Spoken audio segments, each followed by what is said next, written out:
Hi friends, Amit live maker YouTube channel पे आप लोगों का स्वागत है। देखिए दोस्तों, आज के सेशन में हम लोग करने वाले फ्रेंड्स भारतीय इतिहास का दोस्तों घटना चक्र का पूर्वावलोकन क्वेश्चन दोस्तों। और ये दोस्तों हम लोग का सेशन जो होने वाला फ्रेंड्स ये है दोस्तों हमारा आधुनिक भारत। आधुनिक भारत दोस्तों मॉडर्न हिस्ट्री का दोस्तों हम लोग चैप्टर जो करने वाले फ्रेंड्स वो चैप्टर हम लोग का है दोस्तों सुभाष चंद्र बोस और आज़ाद हिंद फौज कैबिनेट मिशन 1946 दोस्तों। ये आज के सेशन हम लोग खत्म करें फ्रेंड्स इस चैप्टर से दोस्तों। इस चैप्टर से देखिए दोस्तों 1990 से लेकर अभी तक में जितने सारे एग्जाम हुए हैं फ्रेंड्स उन सारे एग्जाम का एक एक क्वेश्चन हम लोग कंप्लीट करेंगे दोस्तों। और देखिए दोस्तों, यह सेशन आपके शिक्षक भर्ती बीपीएससी ट्री 4.0 5.0 और विभिन्न परीक्षा जहाँ जहाँ आपका इतिहास पूछा जाता है दोस्तों उन सारे एग्जाम के लिए रामवान है आपके लिए दोस्तों। तो देखिए दोस्तों, सबसे पहले हम इसका थ्योरी कंप्लीट करेंगे दोस्तों। थ्योरी जैसे ही कंप्लीट होगा उससे बेस्ट दोस्तों जितने सारे क्वेश्चन पूछे गए हैं उन सारे क्वेश्चन को हम लोग एक एक करके हम लोग खत्म करेंगे। देखिए दोस्तों, सबसे पहले सुभाष चंद्र बोस और आज़ाद हिंद फौज नोट्स देखिए फ्रेंड्स।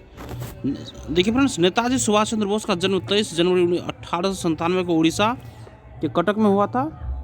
उन्होंने वर्ष 1919 में कलकत्ता विश्वविद्यालय से स्नातक की उपाधि प्राप्त की और वर्ष 1920 में वह भारतीय नागरिक सेवा ICS में उत्तीर्ण हुए और बाद में उन्होंने इस पद से त्यागपत्र दे दिया। वर्ष 1938 एवं 1939 में कांग्रेस के अध्यक्ष बने। वर्ष 1939 में कांग्रेस की अध्यक्षता से त्यागपत्र देकर फॉरवर्ड ब्लॉक की स्थापना की तथा वह 1942 में जर्मनी चले गए और उन्होंने वर्ष 1943 में आज़ाद हिंद फौज की स्थापना की, कमान संभाली। प्रायः उन्हें नेताजी के नाम से स्मरण किया जाता है।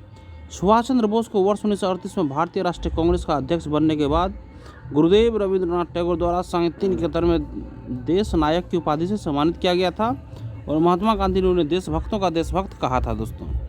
सुभाष चंद्र बोस 3 अप्रैल 1941 को जर्मनी पहुँचे और 6 माह बाद जर्मन विदेश मंत्रालय की सहायता से उन्होंने दी फ्री इंडिया सेंटर का गठन किया, जहां वे आज़ादी के पक्ष में पर्चे छपवाते थे तथा भाषण देते थे।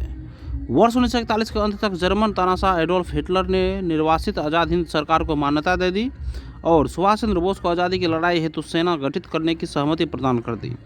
वर्ष 1942 में सुभाष चंद्र बोस ने जर्मनी के जनरल इरविन रोमेल के उत्तरी अफ्रीका अभियान के दौरान पकड़े गए।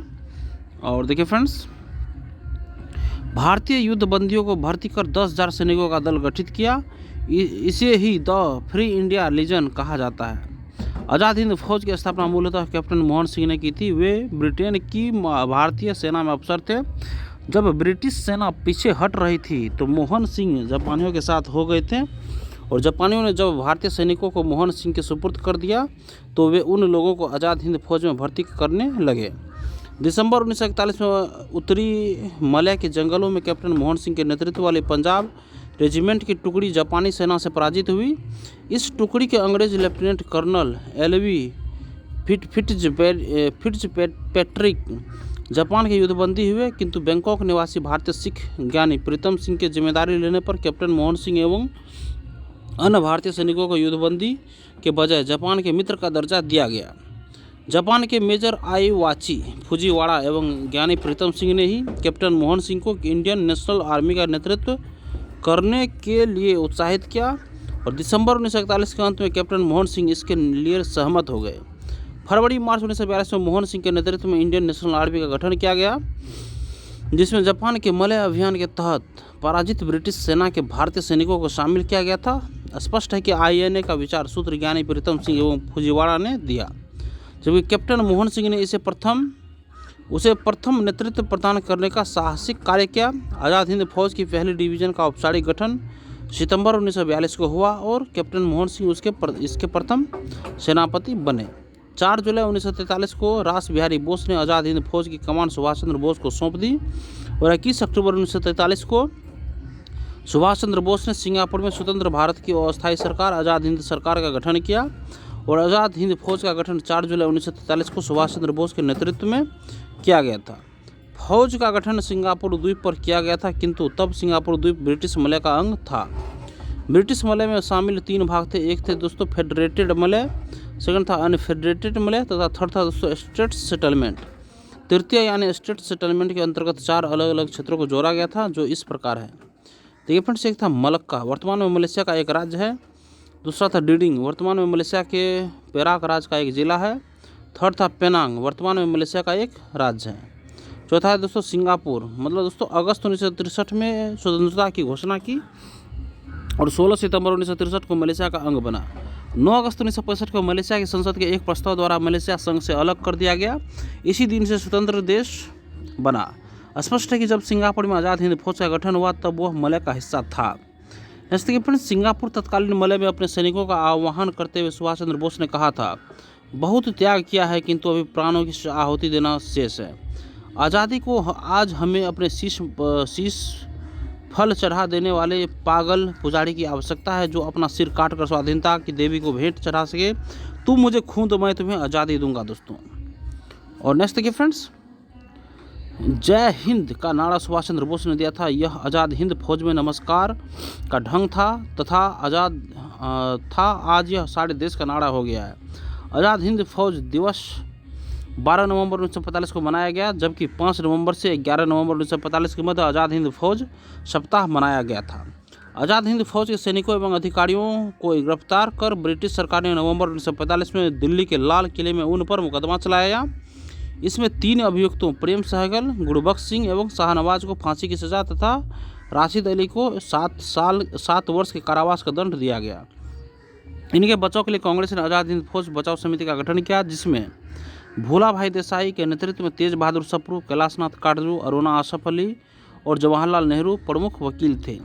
सरकार के निर्णय के विरुद्ध पूरे देश में तेज प्रतिक्रिया हुई। अंत में विवश होकर वायसराय लॉर्ड वेवेल ने अपने विशेषाधिकार का प्रयोग करते हुए मृत्युदंड की सजा को माफ़ कर दिया और पंडित जवाहरलाल नेहरू ने भारत के नाजीवाद, फांसीवाद तथा साम्राज्यवाद विरोधी निश्चित रुख के कारण जापान के विरुद्ध गुरिल्ला युद्ध की अपनी योजना के पक्ष में इलाहाबाद में हुई कांग्रेस कार्यकारी समिति की बैठक में बहुमत प्राप्त किया। अब देखिए फ्रेंड्स, थ्योरी हम लोग का कंप्लीट हो चुका है फ्रेंड्स। अब क्वेश्चन देखिए फर्स्ट क्वेश्चन है दोस्तों, नेताजी सुभाष चंद्र बोस का जन्म जिस नगर में हुआ था वह कौन है दोस्तों? यह था दोस्तों कटक। सॉल्यूशन देखिए फ्रेंड्स, नेताजी सुभाष चंद्र बोस का जन्म 23 जनवरी 1897 को उड़ीसा के कटक में हुआ था। उन्होंने वर्ष 1919 में कलकत्ता विश्वविद्यालय से स्नातक की उपाधि प्राप्त की और वर्ष 1920 में वह भारतीय नागरिक सेवा ICS में उत्तीर्ण हुए। वर्ष 1938 में हरिपुरा एवं वर्ष 1939 में त्रिपुरी में कांग्रेस के अध्यक्ष बने। वर्ष 1939 में कांग्रेस की अध्यक्षता से त्यागपत्र देकर फॉरवर्ड ब्लॉक की स्थापना की तथा वर्ष 1941 में जर्मनी चले गए। उन्होंने वर्ष 1943 में आज़ाद हिंद फौज की कमान संभाली। प्रायः उन्हें नेताजी के नाम से स्मरण किया जाता है। नेक्स्ट देखिए फ्रेंड्स, वर्ष 1939 में कांग्रेस को छोड़ने के पश्चात सुभाष चंद्र बोस ने किस दल की स्थापना की थी दोस्तों? वो दोस्तों फॉरवर्ड ब्लॉक की स्थापना किए थे दोस्तों। नेक्स्ट देखिए फ्रेंड्स, सुभाष चंद्र बोस ने फॉरवर्ड ब्लॉक की स्थापना किस वर्ष की थी दोस्तों? ये वर्ष 1939 ईस्वी में दोस्तों ये किया था फ्रेंड्स। ऑप्शन नंबर डी हमारा सही होगा दोस्तों। नेक्स्ट क्वेश्चन देखिए फ्रेंड्स, फॉरवर्ड ब्लॉक की स्थापना किसने की थी दोस्तों? सुभाष चंद्र बोस ने दोस्तों ये किया था। नेक्स्ट देखिए फ्रेंड्स, INA मानसिक पुत्र था दोस्तों। किसका मानसिक पुत्र था फ्रेंड्स? ये ऑप्शन डी इसका सही होगा। देखिए ज्ञानी प्रीतम सिंह का और ये मेजर आई वाची फुजीवाड़ा का दोस्तों ये मानसिक पुत्र था। INA मानसिक पुत्र था फ्रेंड्स, ज्ञानी प्रीतम सिंह का और मेजर आई वाची फुजीवाड़ा का दोस्तों था। नेक्स्ट देखिए फ्रेंड्स, दिसंबर 1941 में उत्तरी मलय के जंगलों में कैप्टन मोहन सिंह के नेतृत्व वाली पंजाब रेजिमेंट की टुकड़ी जापानी सेना से पराजित हुई। इस टुकड़ी के अंग्रेज lieutenant colonel LV Fitzpatrick Japan के युद्धबंदी हुए, किंतु बैंकॉक निवासी भारतीय सिख ज्ञानी प्रीतम सिंह की जिम्मेदारी लेने पर कैप्टन मोहन सिंह एवं अन्य भारतीय सैनिकों को युद्धबंदी के बजाय जापान के मित्र का दर्जा दिया गया और ज्ञानी प्रीतम सिंह गदर पार्टी के सदस्य थे और बैंकॉक में भारतीय स्वतंत्रता के लिए कार्यरत थे। श्री प्रीतम सिंह जापान के सहयोग से स्वतंत्र भारतीय सेना का गठन करना चाहते थे। वस्तुतः जापान के मेजर आयवाची फुजीवाड़ा एवं ज्ञानी प्रीतम सिंह ने ही कैप्टन मोहन सिंह को इंडियन नेशनल आर्मी का नेतृत्व करने के लिए उत्साहित किया। दिसंबर 1941 के अंत में कैप्टन मोहन सिंह इसके लिए सहमत हो गए। फरवरी मार्च 1942 में मोहन सिंह के नेतृत्व में इंडियन नेशनल आर्मी का गठन किया गया, जिसमें जापान के मलय अभियान के तहत पराजित ब्रिटिश सेना के भारतीय सैनिकों को शामिल किया गया था। स्पष्ट है कि INA का विचार सूत्र ज्ञानी प्रीतम सिंह एवं फुजीवाड़ा ने दिया, जबकि कैप्टन मोहन सिंह ने उसे प्रथम नेतृत्व प्रदान करने का साहसिक कार्य किया दोस्तों। नेक्स्ट फ्रेंड्स, INA किसके दिमाग के उपज थी और किसने इसकी स्थापना की थी दोस्तों? ये मोहन सिंह दोस्तों, मोहन सिंह। नेक्स्ट फ्रेंड्स, आज़ाद हिंद फौज का विचार किसने सुझाया था दोस्तों? तो ये मोहन सिंह ने सुझाया था फ्रेंड्स। तो यदि ज्ञानी प्रीतम सिंह और मेजर फुजीवाड़ा का नाम विकल्पों में नहीं है तो अभिष्ट विकल्प दोस्तों मोहन सिंह ही होगा दोस्तों। नेक्स्ट क्वेश्चन देखिए, भारतीय राष्ट्रीय सेना INA की स्थापना किस वर्ष में हुई थी दोस्तों? ये 1942 ईस्वी में हुई थी दोस्तों। सॉल्यूशन देखिए फ्रेंड्स इसका, व्यवहारिक रूप से सैन्य इकाई के रूप में इंडियन नेशनल आर्मी का गठन मार्च अप्रैल 1942 में कैप्टन मोहन सिंह द्वारा प्रारंभ कर दिया गया था, किंतु इसके गठन की औपचारिक घोषणा सितंबर 1942 में की गई थी। उल्लेखनीय है कि मलय क्षेत्र में भारतीयों द्वारा अपना राजनीतिक संगठन all Malay India independence league का गठन किया गया था। इसकी अध्यक्षता के लिए रास बिहारी बोस को आमंत्रित किया गया था और जून 1942 में संपन्न बैंकॉक सम्मेलन में एक काउंसिल ऑफ एक्शन एवं प्रतिनिधित्व समिति के गठन का प्रस्ताव किया गया था, जिसे इंडियन इंडिपेंडेंस लीग तथा इंडियन नेशनल आर्मी के मध्य समन्वय तथा अधीक्षण का दायित्व सौंपा गया था। रास Bihari Bose council of action के अध्यक्ष बनाए गए थे, जबकि KPK मेनन, नेद्दाम राघवन नागरिक सदस्य तथा मोहन सिंह एवं गिलानी सैनिक सदस्य थे। जापानियों से मोहन सिंह के वैचारिक मतभेद के कारण दिसंबर 1942 में मोहन सिंह ने INA के विघटन की घोषणा कर दी, किंतु रास बिहारी बोस ने मोहन सिंह को उनके पद से बर्खास्त कर दिया। बाद में मोहन सिंह जापानी सेना द्वारा गिरफ्तार कर लिए गए। INA का नेतृत्व रास बिहारी बोस ने महानायक सुभाष चंद्र बोस को सौंप दिया और सिंगापुर पहुंचने के 2 दिन के बाद 4 जुलाई 1943 को सुभाष चंद्र बोस ने इंडियन नेशनल आर्मी का नेतृत्व ग्रहण कर लिया। सुविधा के लिए इसे द्वितीय इंडियन नेशनल आर्मी की संज्ञा भी दी जाती है। इसे ही हिंदी में हम आज़ाद हिंद फौज के नाम से जानते हैं दोस्तों। नेक्स्ट क्वेश्चन देखिए फ्रेंड्स, आज़ाद हिंद फौज का प्रथम सेनापति कौन था दोस्तों? ये मोहन सिंह था दोस्तों, मोहन सिंह। सॉल्यूशन देखिए फ्रेंड्स, आज़ाद हिंद फौज की पहली डिवीजन का औपचारिक गठन 1 सितंबर 1942 को हुआ और कैप्टन मोहन सिंह इसके प्रथम सेनापति बने थे। नेक्स्ट क्वेश्चन देखिए दोस्तों, आज़ाद हिंद सरकार के निर्माण की घोषणा की थी दोस्तों 21 अक्टूबर 1943 को दोस्तों, 21 अक्टूबर 1943 को। नेक्स्ट देखिए फ्रेंड्स, 4 जुलाई 1943 को रास बिहारी बोस ने आज़ाद हिंद फौज की कमान सुभाष चंद्र बोस को सौंप दी। 21 अक्टूबर 1943 को सुभाष चंद्र बोस ने सिंगापुर में स्वतंत्र भारत की अस्थायी सरकार आज़ाद हिंद सरकार का गठन किया दोस्तों। नेक्स्ट देखिए, सुभाष चंद्र बोस ने स्वतंत्र भारत की अंतरिम सरकार की स्थापना की घोषणा की थी दोस्तों, कब? तो 21 अक्टूबर 1943 को दोस्तों, 21 अक्टूबर 1943 को। नेक्स्ट देखिए फ्रेंड्स, 1943 में आज़ाद हिंद फौज अस्तित्व में आई दोस्तों, ये तत्कालीन मलय में दोस्तों। 1943 में आज़ाद हिंद फौज अस्तित्व में आई दोस्तों, ये तत्कालीन मलय में दोस्तों। नेक्स्ट है फ्रेंड्स, आज़ाद हिंद फौज का गठन 4 जुलाई 1943 को सुभाष चंद्र बोस के नेतृत्व में किया गया था और फौज का गठन सिंगापुर द्वीप पर किया गया था, किंतु तब सिंगापुर द्वीप ब्रिटिश मलय का अंग था। ब्रिटिश मलय में शामिल 3 भाग थे दोस्तों, एक federated Malay, second unfederated Malay, third था स्टेट सेटलमेंट और थर्ड था दोस्तों उसके बाद तृतीय यानी स्टेट सेटलमेंट के अंतर्गत 4 अलग अलग क्षेत्रों को जोड़ा गया था, जो इस प्रकार है। एक हो गया मलक्का, वर्तमान में मलेशिया का एक राज्य है। 2 था डिडिंग, वर्तमान में मलेशिया के पोराक राज्य का एक हिजला है। और थर्ड था दोस्तों पेनांग, वर्तमान में मलेशिया का एक राज्य है। 4 है दोस्तों सिंगापुर, अगस्त 1963 में स्वतंत्रता की घोषणा की। 16 सितंबर 1963 को मलेशिया का अंग बना। 9 अगस्त 1965 को मलेशिया की संसद के एक प्रस्ताव द्वारा मलेशिया संघ से अलग कर दिया गया तथा इसी दिन से स्वतंत्र देश बना। स्पष्ट है कि जब सिंगापुर में आज़ाद हिंद फौज का गठन हुआ तब वह मलय का हिस्सा था दोस्तों। नेक्स्ट फ्रेंड्स, जिस भारतीय क्रांतिकारी ने सुभाष चंद्र बोस को इंडियन नेशनल आर्मी के गठन में सक्रिय सहयोग दिया था दोस्तों, वह रास बिहारी बोस था दोस्तों। नेक्स्ट देखिए फ्रेंड्स, सुभाष चंद्र बोस जून 1943 में टोक्यो पहुंचे। उसके तुरंत बाद रास बिहारी बोस ने सुभाष चंद्र बोस के पक्ष में भारतीय स्वतंत्रता लीग की अध्यक्षता पद से त्यागपत्र दे दिया और सुभाष चंद्र बोस को आज़ाद हिंद फौज का सर्वोच्च सेनापति घोषित किया गया दोस्तों। नेक्स्ट फ्रेंड्स, आज़ाद हिंद फौज का प्रधान कार्यालय कहाँ स्थित है फ्रेंड्स? यह रंगून में स्थित है दोस्तों। सॉल्यूशन देखिए फ्रेंड्स, वर्ष 1944 में सुभाष चंद्र बोस ने आज़ाद हिंद फौज का प्रधान कार्यालय सिंगापुर से रंगून स्थानांतरित कर दिया था दोस्तों। नेक्स्ट, निम्नलिखित में से कौन आज़ाद हिंद फौज INA से जुड़े हुए नहीं थे दोस्तों? देखिए फ्रेंड्स, ये BC दत्त जुड़ा हुआ नहीं था फ्रेंड्स, शाहनवाज था, VK सहगल था और रशीद अली था दोस्तों। सॉल्यूशन देखिए फ्रेंड्स इसका, आज़ाद हिंद फौज के अधिकारियों एवं सैनिकों को गिरफ्तार कर ब्रिटिश सरकार ने नवंबर 1945 में उन पर मुकदमा चलाया। इसमें प्रेम कुमार सहगल, गुरुबख्श सिंह एवं शाहनवाज को फांसी की सज़ा तथा रशीद अली को 7 वर्ष के कारावास की सज़ा सुनाई गई। BC दत्त आज़ाद हिंद फौज से संबंधित नहीं थे दोस्तों। नेक्स्ट, किसने कहा था तुम मुझे खून दो मैं तुम्हें आज़ादी दूंगा दोस्तों? ये कहा था सुभाष चंद्र बोस ने। सिंगापुर तत्कालीन मलय में अपने सैनिकों का आह्वान करते हुए सुभाष चंद्र बोस ने कहा था, बहुत त्याग किया है किंतु अभी प्राणों की आहुति देना शेष है। आज़ादी को आज हमें अपने शीश फल चढ़ा देने वाले पागल पुजारी की आवश्यकता है, जो अपना सिर काट कर स्वाधीनता की देवी को भेंट चढ़ा सके। तुम मुझे खून दो मैं तुम्हें आज़ादी दूंगा। नेक्स्ट क्वेश्चन देखिए friends, Akhil Bharatiya forward block की स्थापना के लिए सुभाष चंद्र बोस से कौन जुड़े और आईएनए आंदोलन के साथ भी जुड़े रहे दोस्तों? तो ये शीलभद्र याजी था दोस्तों, शीलभद्र याजी था फ्रेंड्स। नेक्स्ट देखिए, शीलभद्र याजी बिहार के एक स्वतंत्रता सेनानी थे जो महात्मा गांधी एवं सुभाष चंद्र बोस से जुड़े थे। याजी अखिल भारतीय फॉरवर्ड ब्लॉक की स्थापना के लिए सुभाष चंद्र बोस से जुड़े और आईएनए आंदोलन के साथ भी जुड़े रहे। नेक्स्ट है, भारतीय स्वतंत्रता संघर्ष के दौरान निम्नलिखित में से किसने द फ्री इंडियन लीजन नामक सेना बनाई थी दोस्तों? ये सुभाष चंद्र बोस ने बनाई थी। सोल्यूशन देखिए फ्रेंड्स, सुभाष चंद्र बोस 3 अप्रैल 1941 को जर्मनी पहुंचे। 6 माह बाद जर्मन विदेश मंत्रालय की सहायता से उन्होंने द फ्री इंडिया सेंटर का गठन किया, जहां से वे आज़ादी के पक्ष में पर्चे छपवाते थे तथा भाषण देते थे। और वर्ष 1941 के अंत तक जर्मन तानाशाह एडोल्फ हिटलर ने निर्वासित आज़ाद हिंद सरकार को मान्यता दे दी और सुभाष चंद्र बोस को आज़ादी की लड़ाई हेतु सेना गठित करने की सहमति प्रदान कर दी। वर्ष 1942 में सुभाष चंद्र बोस ने जर्मनी के जनरल इरविन रोमेल के उत्तरी अफ्रीका अभियान के दौरान पकड़े गए भारतीय युद्धबंदियों को भर्ती कर 10,000 सैनिकों का दल गठित किया। इसे ही द फ्री इंडियन लीजन कहा गया। नेक्स्ट है फ्रेंड्स, इनमें से किसने रानी लक्ष्मीबाई रेजिमेंट की स्थापना की थी दोस्तों? तो सुभाष चंद्र बोस ने की थी दोस्तों। सॉल्यूशन देखिए फ्रेंड्स, रानी लक्ष्मीबाई के नाम पर झांसी की रानी रेजिमेंट की स्थापना वर्ष 1943 में सुभाष चंद्र बोस ने किया था।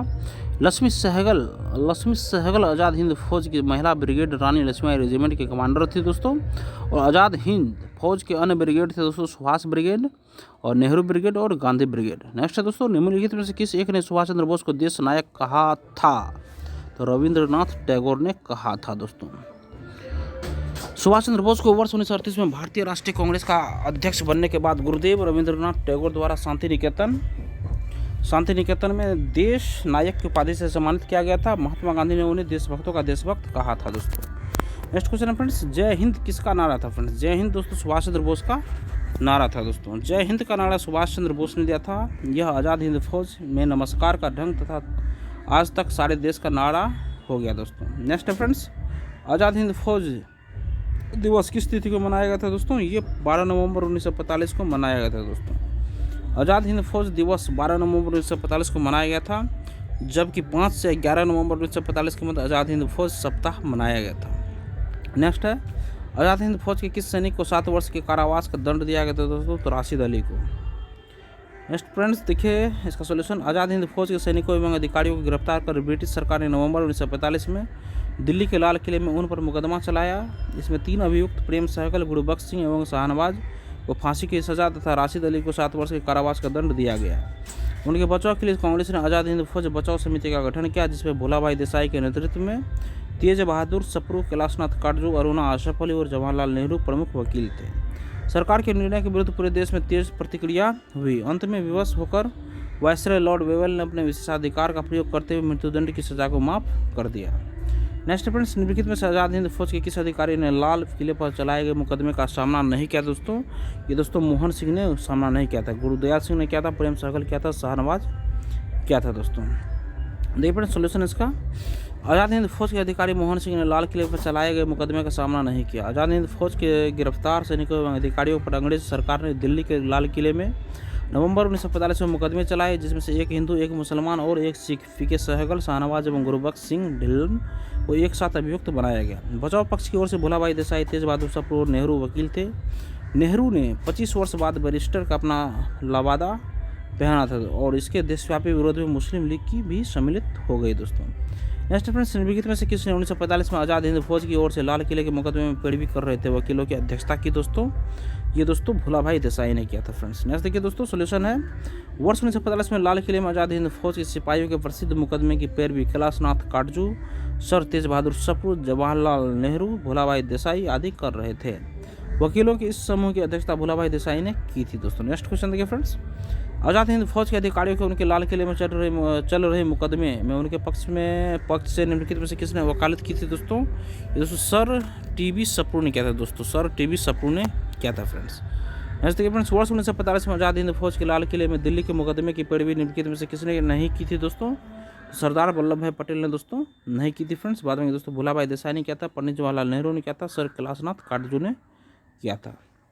नेक्स्ट है, निम्नलिखित में से कौन प्रसिद्ध आईएनए मुकदमे के वकील थे दोस्तों? तो ये भोलाभाई देसाई प्रसिद्ध वकील थे दोस्तों आईएनए के। नेक्स्ट देखिए फ्रेंड्स, इनमें से 1945-46 में दिल्ली में हुए INA के मुकदमों के पक्ष में पेश हुए वकील थे दोस्तों, कौन थे?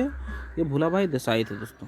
नेक्स्ट देखिए फ्रेंड्स, दिल्ली के लाल किले में प्रसिद्ध आज़ाद हिंद फौज पर अभियोग चलाया गया था दोस्तों, किसके द्वारा? तो वर्ष 1945 में चलाया गया था फ्रेंड्स ये। नेक्स्ट देखिए फ्रेंड्स, INA के अधिकारियों में मुकदमा चलाया गया था दोस्तों, ये लाल किला दिल्ली में चलाया गया था फ्रेंड्स। सोल्यूशन देखिए फ्रेंड्स इसका, INA आज़ाद हिंद फौज के गिरफ्तार अधिकारियों पर नवंबर 1945 में दिल्ली के लाल किले में मुकदमा चलाया गया था। इस मुकदमे में मुख्य अभियुक्त INA के 3 अधिकारी मेजर शाहनवाज खां, कर्नल गुरुदयाल सिंह ढिल्लो और कर्नल प्रेम सहगल थे, जिन पर राजद्रोह का आरोप था। इस मुकदमे में बचाव पक्ष के वकील का नेतृत्व भूलाभाई देसाई ने किया था। नेक्स्ट है फ्रेंड्स, वर्ष 1945 की प्रमुख घटनाएं निम्नलिखित थी, कौन कौन थे दोस्तों? तो देखिए फ्रेंड्स, सही उत्तर फ्रेंड्स, वर्ष 1945 में जो घटा था फ्रेंड्स ये 1 to 4 बेबेल योजना था फ्रेंड्स, शिमला सम्मेलन था और आज़ाद हिंद फौज मुकदमा था दोस्तों 1945 में। नौसेना विद्रोह नहीं था दोस्तों। सोल्यूशन देखिए फ्रेंड्स, बेबेल योजना 12 जून 1945, शिमला समझौता 25 जून से 14 जुलाई 1945 और नौसेना विद्रोह 18 से 23 फरवरी 1946 का है दोस्तों ये। आज़ाद हिंद फौज मुकदमा दोस्तों 1945 है दोस्तों, नवंबर 1945। नेक्स्ट क्वेश्चन देखिए फ्रेंड्स, सुभाष चंद्र बोस का राजनयिक गुरु कौन था फ्रेंड्स? ये CR दास था फ्रेंड्स, CR दास था। सुभाष चंद्र बोस के राजनीतिक गुरु देशबंधु चित्तरंजन दास थे दोस्तों। नेक्स्ट क्वेश्चन देखिए, इलाहाबाद में संपन्न कांग्रेस कार्यकारिणी समिति की बैठक में निम्नलिखित सदस्यों में से एक सदस्य भारत के नाजीवाद, फासीवाद तथा साम्राज्यवाद विरोधी निश्चित रुख के कारण जापान के विरुद्ध गुरिल्ला युद्ध की अपनी योजना के पक्ष में बहुमत जुटाने में सक्षम हुए, वे कौन थे दोस्तों? ये दोस्तों जवाहरलाल नेहरू थे फ्रेंड्स। पंडित जवाहरलाल नेहरू ने भारत के नाजीवाद, फासीवाद तथा साम्राज्यवाद विरोधी निश्चित रुख के कारण जापान के विरुद्ध गुरिल्ला युद्ध की अपनी योजना के पक्ष में इलाहाबाद में हुई कांग्रेस कार्यकारिणी समिति की बैठक में बहुमत प्राप्त किया था दोस्तों। देखिए फ्रेंड्स, इसी के साथ हमारा ये सेशन सुभाष चंद्र बोस से रिलेटेड सारे क्वेश्चन खत्म हो गए दोस्तों। अब हम लोग कैबिनेट मिशन योजना 1946 की चर्चा करते हैं दोस्तों। देखिए फ्रेंड्स, इसका सबसे पहले थ्योरी देखिए। ब्रिटेन में 26 जुलाई 1945 को एटली के नेतृत्व में ब्रिटिश मंत्रिमंडल ने सत्ता ग्रहण की। नौसेना विद्रोह के बाद 19 फरवरी 1946 को द्वितीय विश्व युद्ध के बाद भारत सचिव लॉर्ड फैंथिक लॉरेंस ने भारत में संवैधानिक सुधारों के लिए एक शिष्टमंडल भेजने का निर्णय लिया और कैबिनेट मिशन 24 मार्च 1946 को दिल्ली आया। इसके अध्यक्ष भारत मंत्री लॉर्ड फैंथिक लॉरेंस थे तथा अन्य 2 सदस्य स्टेफोर्ड क्रिप्स अध्यक्ष बोर्ड ऑफ ट्रेड का और तथा एवी एलेक्जेंडर नौसेना मंत्री थे दोस्तों। कैबिनेट मिशन ने त्रिस्तरीय शासन व्यवस्था को सुझाया, प्रांतों के छोटे अथवा बड़े गुट बनाने के अधिकार की पुष्टि की तथा प्रांतों को अ, ब और 103 श्रेणियों में विभक्त किया। और 16 मई 1946 को कैबिनेट मिशन ने अपने प्रस्तावों की घोषणा की। इसके प्रमुख प्रस्ताव थे, फर्स्ट में भारत की एकता बनाए रखी जाए, सेकंड था मुस्लिम लीग की पाकिस्तान की मांग ठुकरा दी गई और थर्ड था भारत एक संघ होगा जिसमें ब्रिटिश प्रांत तथा देशी रियासतें शामिल होंगी और चौथा दोस्तों संविधान निर्मात्री संस्था या संविधान सभा का गठन प्रांतीय विधानसभाओं तथा देशी रियासतों के प्रतिनिधियों द्वारा किया जाए। और कैबिनेट मिशन 1946 ने वायसराय के एक एग्जीक्यूटिव काउंसिल का पुनर्गठन कर अंतरिम सरकार के गठन का सुझाव दिया, जिसमें वार मेंबर सहित सभी विभाग भारतीय सदस्यों द्वारा धारण किए। और नेक्स्ट क्वेश्चन देखिए फ्रेंड्स, इनमें से 1945-46 में दिल्ली में हुई दोस्तों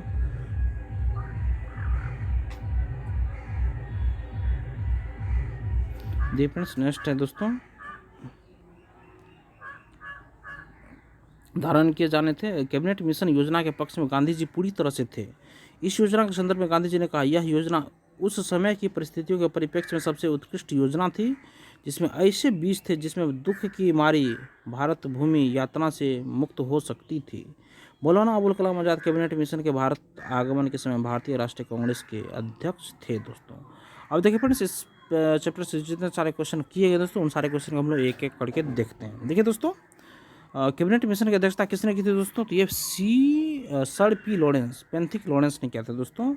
और ये देखिए फ्रेंड्स, ब्रिटेन में 26 जुलाई 1945 को एटली के नेतृत्व में ब्रिटिश मंत्रिमंडल ने सत्ता ग्रहण की। नौसेना विद्रोह के बाद 19 फरवरी 1946 को द्वितीय विश्व युद्ध के बाद 19 फरवरी 1946 को भारत सचिव लॉर्ड फैंथिक लॉरेंस ने भारत में संवैधानिक सुधारों के लिए एक शिष्टमंडल भेजने का निर्णय लिया और कैबिनेट मिशन 24 मार्च 1946 को दिल्ली आया। इसके अध्यक्ष भारत मंत्री लॉर्ड फैंथिक लॉरेंस थे तथा अन्य 2 सदस्य स्टेफोर्ड क्रिप्स तथा एवी एलेक्जेंडर थे दोस्तों। नेक्स्ट क्वेश्चन देखिए, 1946 के कैबिनेट मिशन का नेतृत्व किया था दोस्तों किसने? तो ये सर फैंथिक लॉरेंस ने नेतृत्व किया था। नेक्स्ट देखिए, इनमें से कौन कैबिनेट मिशन के सदस्य नहीं थे दोस्तों? तो ये दोस्तों वेबेल नहीं थे, फैंथिक लॉरेंस थे, स्टेफोर्ड क्रिप्स थे, एवी एलेक्जेंडर थे दोस्तों।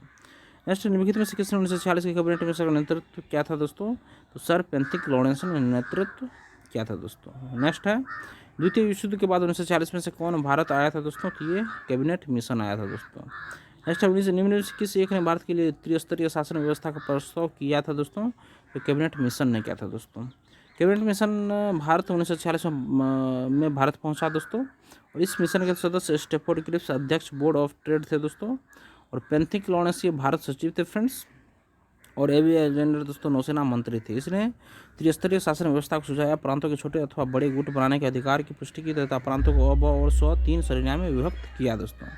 नेक्स्ट है, 1946 का कैबिनेट मिशन 3 कैबिनेट मंत्रियों से गठित था। निम्नलिखित में से कौन इसका सदस्य नहीं था दोस्तों? ये देखिए दोस्तों, लॉर्ड एमडी इसका सदस्य नहीं था दोस्तों। नेक्स्ट देखिए, निम्नलिखित में से कौन एक कैबिनेट मिशन का सदस्य नहीं था दोस्तों? तो जॉन साइमन ये सदस्य नहीं था दोस्तों, बाद में ये तीनों था दोस्तों। नेक्स्ट देखिए, इन व्यक्तियों में कैबिनेट मिशन का सदस्य नहीं था दोस्तों, तो ये विलियम वुड सदस्य नहीं था दोस्तों। नेक्स्ट देखिए फ्रेंड्स, इसका प्रस्ताव मई में आया। इसने अभी भी भारत को विभाजन मुक्त रखने की आकांक्षा की थी, जिसका ब्रिटिश प्रांतों से मिलकर बने एक संघीय राज्य का स्वरूप होना था। उपयुक्त उद्धरण का संबंध किस चीज़ से है दोस्तों? तो कैबिनेट मिशन से दोस्तों। नेक्स्ट देखिए, सोल्यूशन इसका 16 मई 1946 को कैबिनेट मिशन ने अपने प्रस्ताव की घोषणा की। इसके प्रमुख प्रस्ताव थे दोस्तों, भारत की एकता बनाए रखी जाए, मुस्लिम लीग की पाकिस्तान की मांग ठुकरा दी गई, भारत एक संघ होगा जिसमें ब्रिटिश प्रांत तथा देशी रियासतें शामिल होंगी, संविधान निर्मात्री संस्था या संविधान सभा का गठन प्रांतीय विधान सभाओं तथा देशी रियासतों के प्रतिनिधियों द्वारा किया जाए। नेक्स्ट, कैबिनेट मिशन योजना के विषय में निम्नलिखित में से कौन से सही नहीं है दोस्तों? ऑप्शन सी देखिए फ्रेंड्स, पाकिस्तान की स्वीकृति ये सही नहीं दोस्तों। प्रांतीय समूहीकरण था, भारत सदस्यों वाला अंतरिम मंत्रिमंडल था, और संविधान निर्माण का अधिकार था दोस्तों इसमें। नेक्स्ट फ्रेंड्स, निम्नलिखित में से किसने वायसराय की एग्जीक्यूटिव काउंसिल के पुनर्गठन का सुझाव दिया था फ्रेंड्स? जिसमें वार मेंबर सहित सभी विभाग भारतीय नेताओं द्वारा धारण किए जाने थे दोस्तों। तो ये कैबिनेट मिशन 1946 था फ्रेंड्स। नेक्स्ट देखिए दोस्तों, कैबिनेट मिशन 1946 ने वायसराय की एग्जीक्यूटिव काउंसिल का पुनर्गठन कर अंतरिम सरकार के गठन का सुझाव दिया, जिसमें वार मेंबर सहित सभी विभाग भारतीय सदस्यों द्वारा धारण किए जाने थे। नेक्स्ट क्वेश्चन है, कैबिनेट मिशन के संदर्भ में निम्नलिखित में से कौन सा कथन सही है? तो देखिए फ्रेंड्स, इसका ऑप्शन नंबर ए केवल एक सही है दोस्तों। इसने एक संघीय सरकार के लिए सिफारिश की थी, और इसने भारतीय न्यायालयों की शक्तियों का विस्तार किया, ये गलत है। इसने ICS में अधिक भारतीयों के लिए उपबंध किया, ये भी गलत है दोस्तों। ऑप्शन नंबर सिर्फ ये सही है। सॉल्यूशन देखिए फ्रेंड्स इसका, देखिए कैबिनेट मिशन 24 मार्च 1946 को दिल्ली पहुंचा, और भारत के विभिन्न राजनीतिक दलों से लंबी बातचीत हुई। 24 मार्च 1946 को ये दिल्ली पहुंचा था, याद रखिएगा। चूँकि भारत से प्रमुख राजनीतिक पार्टियां मुस्लिम लीग तथा कांग्रेस के मध्य भारत की एकता तथा बंटवारे के विषय में समझौता नहीं हो सका, इसलिए शिष्टमंडल ने अपनी ओर से समस्या का हल प्रस्तुत किया। ये प्रस्ताव वायसराय लॉर्ड वेवेल तथा शिष्टमंडल ने एक संयुक्त वक्तव्य में 16 मई 1946 को प्रकाशित किया। लंबे समय की योजना के रूप में कैबिनेट मिशन शिष्टमंडल ने पाकिस्तान की मांग को स्वीकार कर दिया। कैबिनेट मिशन के अन्य सुझाव निम्नलिखित थे। एक था दोस्तों, भारत में ब्रिटिश भारत तथा रियासतों का एक मिला जुला संघ होना चाहिए, जो विदेशी मामले, रक्षा तथा संचार साधनों की देखभाल करे और उनके लिए कर लगा सके। सेकंड था दोस्तों, संघ की कार्यकारिणी और विधानमंडल में ब्रिटिश भारत और रियासतों के प्रतिनिधि होने चाहिए। और थर्ड था, प्रांतों को केंद्रीय विषयों को छोड़कर शेष सभी मामलों में पूर्ण स्वायत्तता प्राप्त हो और शेष शक्तियाँ उन्हीं के पास हों। और नेक्स्ट था फ्रेंड्स, प्रांतों को छोटे अथवा बड़े गुट बनाने का अधिकार हो। इन गुटों के क्या अधिकार होंगे, इसका निर्णय वे स्वयं करेंगे। नेक्स्ट था फ्रेंड्स, इसमें प्रांतों को 3 वर्ग तथा स्व में बांटने की बात कही गई। हिंदू बहुसंख्यक प्रांत मद्रास, बम्बई तथा मध्य प्रांत, संयुक्त प्रांत बिहार, उड़ीसा वर्ग व में होंगे। उत्तर पश्चिम के मुस्लिम बहुसंख्यक प्रांत पंजाब, सीमा प्रांत तथा सिंध वर्ग ब में होंगे तथा वर्ग स्व में बंगाल तथा असम होंगे। इस प्रस्ताव में न्यायालय की शक्तियों का ICS में भारतीयों की संख्या बढ़ाने संबंधी प्रावधान नहीं किए गए थे दोस्तों। नेक्स्ट क्वेश्चन है, कैबिनेट मिशन भारत में आया था दोस्तों, कब आया था फ्रेंड्स? ये इसमें दोस्तों वर्ष 1946 में आया था फ्रेंड्स, इसमें नहीं दिया गया फ्रेंड्स। नेक्स्ट देखिए फ्रेंड्स, नीचे दिए गए कथन जिनमें से एक कथन ए तथा दूसरे कथन आ रहा है दोस्तों, कौन सा सही है दोस्तों? इसमें देखिए फर्स्ट में देखिए 1946 में मुस्लिम लीग ने कैबिनेट मिशन प्लान के लिए दी गई अपनी स्वीकृति वापस ले ली थी, और कारण फ्रेंड्स का 1946 में गठित अंतरिम सरकार में मुस्लिम लीग शामिल हुई थी दोस्तों। तो ऑप्शन देखिए फ्रेंड्स बी, दोनों सही है, परंतु दोस्तों व्याख्या सही नहीं है दोस्तों। ऑप्शन नंबर इसका बी सही होगा दोस्तों। देखिए फ्रेंड्स, कैबिनेट मिशन प्लान को बहुत अनिच्छा कांग्रेस प्रांतों के गुट बनाने का प्रसन्न थी, और लीग पाकिस्तान के न मानने पर के साथ कांग्रेस और लीग ने स्वीकार कर लिया। 10 जुलाई 1946 को जब नेहरू ने यह कहा कि समूहीकरण अनिवार्य नहीं है तथा समूह ब और स्व के असम और उत्तर पश्चिम सीमा प्रांत समूह में शामिल होने से इनकार कर सकते हैं। तो इसके बाद मुस्लिम लीग ने कैबिनेट मिशन प्लान को अस्वीकार कर दिया तथा सीधी कार्रवाई का प्रस्ताव किया। बाद में वायसराय ने कांग्रेस के जवाहरलाल नेहरू को अंतरिम सरकार बनाने का निमंत्रण दिया। इसमें मुस्लिम लीग को भी सम्मिलित होने को कहा गया, जिसे उसने स्वीकार कर दिया, परंतु बाद में वायसराय के पुनः सुझाव देने पर उसने मुसलमानों के हितों की रक्षा के लिए 13 अक्टूबर 1946 के प्रस्ताव द्वारा इसमें सम्मिलित होना स्वीकार कर लिया। अतः स्पष्ट है कि कथन और कारण दोनों सत्य है, परंतु कारण कथन की व्याख्या नहीं है दोस्तों। नेक्स्ट फ्रेंड्स, कांग्रेस के निम्नलिखित नेताओं में से कौन एक कैबिनेट मिशन योजना के पक्ष में पूरी तरह से था दोस्तों महात्मा गांधी पूरी तरह से था फ्रेंड्स, महात्मा गांधी। देखिए फ्रेंड्स, कैबिनेट मिशन योजना के पक्ष में गांधी जी पूरी तरह से थे। इस योजना के संदर्भ में गांधी जी ने कहा, यह योजना उस समय की परिस्थितियों या परिप्रेक्ष्य में सबसे उत्कृष्ट योजना थी, जिसमें ऐसे बीज थे जिनसे दुख की मारी भारत भूमि यातना से मुक्त हो सकती थी दोस्तों। नेक्स्ट क्वेश्चन देखिए फ्रेंड्स, वह कौन सा कांग्रेस अध्यक्ष था जिसने क्रिप्स मिशन व लॉर्ड वेवेल दोनों से वार्ताएं की थी दोस्तों? तो अबुल कलाम आज़ाद दोस्तों। क्रिप्स मिशन और क्या बोलते हैं कांग्रेस जिसमें क्रिप्स मिशन व लॉर्ड वेवेल दोनों से वार्ताएं किया था दोस्तों, अबुल कलाम आज़ाद। अबुल कलाम आज़ाद वर्ष 1940 से 1946 तक कांग्रेस अध्यक्ष रहे। उन्होंने क्रिप्स मिशन 1942 में तथा लॉर्ड वेवेल 1945 में दोनों से वार्ताएं की थी। Next question friends, cabinet mission के भारत से आगमन के समय भारतीय राष्ट्रीय कांग्रेस का अध्यक्ष कौन था दोस्तों? तो ये अब मौलाना अबुल कलाम आज़ाद था दोस्तों। सोल्यूशन देखिए friends, Maulana Abul Kalam Azad cabinet mission के भारत आगमन के समय भारतीय राष्ट्रीय कांग्रेस के अध्यक्ष थे। श्री आज़ाद को मिशन के साथ विचार विमर्श करने हेतु कांग्रेस कार्यकारिणी कार्य समिति ने पूर्ण अधिकार दे रखा था। 6 अप्रैल 1946 को उन्होंने सर्वप्रथम कैबिनेट मिशन के सदस्यों से मुलाकात की थी दोस्तों। देखिए फ्रेंड्स, इसी के साथ हमारा सेशन यहीं पे खत्म होता है फ्रेंड्स, और कल के सेशन में दोस्तों हम लोग करेंगे संविधान सभा 1946। देखिए दोस्तों, सेशन अगर आप लोगों को पसंद आया फ्रेंड्स तो सेशन को एक लाइक जरूर कीजिएगा और किसी एक ग्रुप में इसको शेयर कर दीजिएगा दोस्तों। चैनल को सब्सक्राइब कर लीजिए फ्रेंड्स, और लेटेस्ट इन्फॉर्मेशन पाने के लिए बेल आइकन के बटन को जरूर दबा लीजिएगा। धन्यवाद दोस्तों, आपका दिन शुभ हो।